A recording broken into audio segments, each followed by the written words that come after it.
guys, so today we're going to simplify a couple of trig expressions by using the different trig identities.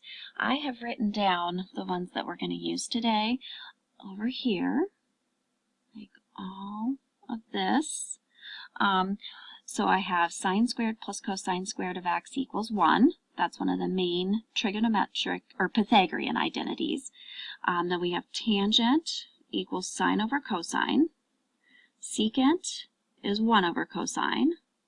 Cosecant is 1 over sine. And cotangent is cosine over sine. So those are the identities that we're going to be using as we simplify each one of these today. Get rid of that.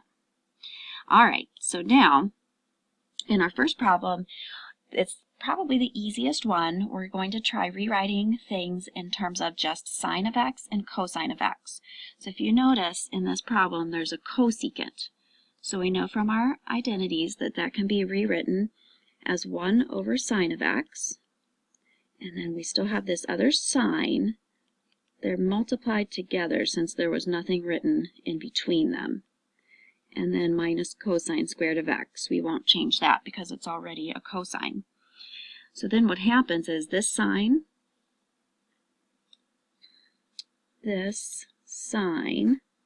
will cancel with this one because the second one was the same as being over 1.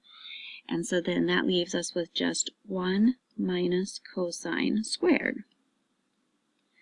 Now, whenever I see a squared power, I look at my first identity.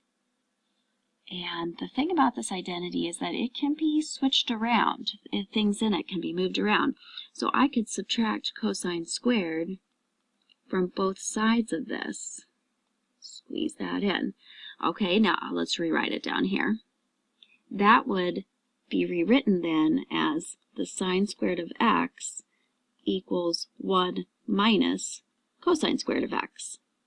And you can kind of start to see this in your head without writing it down every time. But what that means is that the 1 minus cosine squared that's over here is the same as the 1 minus cosine squared in our identity, and that we just wrote down is equivalent to sine squared of x. So it's basically like doing a big substitution step. This right here is just exactly the same as sine squared of x. And that would be our final simplified answer. All right, now number 2 is a little bit harder. Whenever you start to see a lot of exponents, I would try to factor.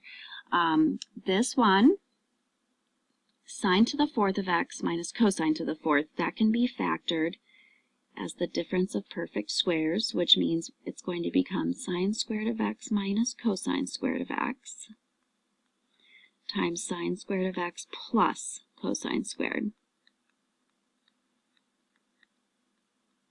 Okay, and then the denominator, it could factor too, but there's no reason to bother because it's sine squared of x minus cosine squared of x, which we have that exact quantity on the top in the numerator. So those two can divide out, they can cancel, and that leaves us with sine squared of x plus cosine squared of x. But you know from our identities in the margin over there that that just equals 1. So that would be that simplified answer. And then on my other page over here, I have another one of the more complicated ones. Anytime you see two fractions that are added, the best idea would be to get a common denominator so that you can actually add them. So now keep in mind the 1 plus cosine of x is a quantity that it belongs together. The 1 and the cosine, you can't think of those separately. Same with the 1 minus cosine of x. So to get a common denominator, I have to multiply this one by 1 plus cosine of x on both the bottom and the top. All right, and then in the first fraction, I have to multiply by 1 minus cosine of x in both the bottom and the top. Because then my common denominator will be 1 minus cosine of x times 1 plus cosine of x. And they both have identical denominators. So now the numerators, the first one, since they're both just times 1, we can just write 1 minus cosine of x, and then the same plus sign that was highlighted in yellow over there, and then 1 plus the cosine of x.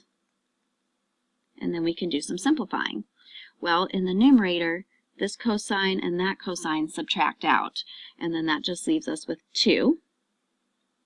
And then in the denominator, I can FOIL this stuff together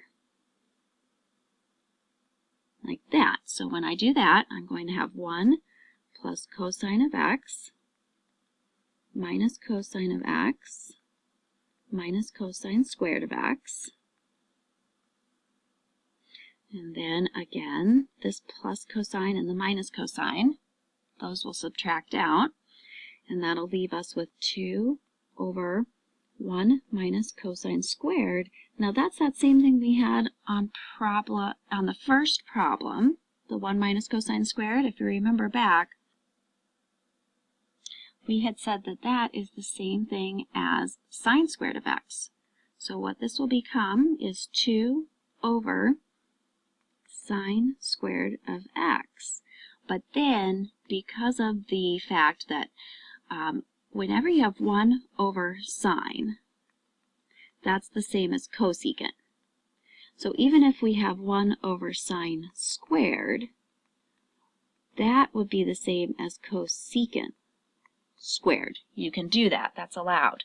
So this right here will become 2 cosecant squared of x, because the sine squared on the bottom is the same thing as this right here.